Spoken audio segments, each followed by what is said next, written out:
such a self-effacing man. And I'd like to invite John over to present this to key as leader of the band. So we intended to give you this key this time last year, January 2010, but he was marooned in Meath.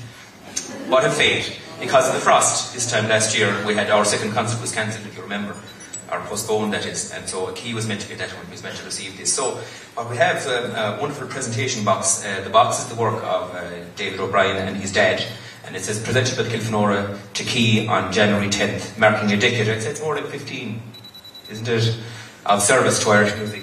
And what we've got in it is, because Key is a keen musician himself, we have a set of low whistles, T flat. I mean, there's a nice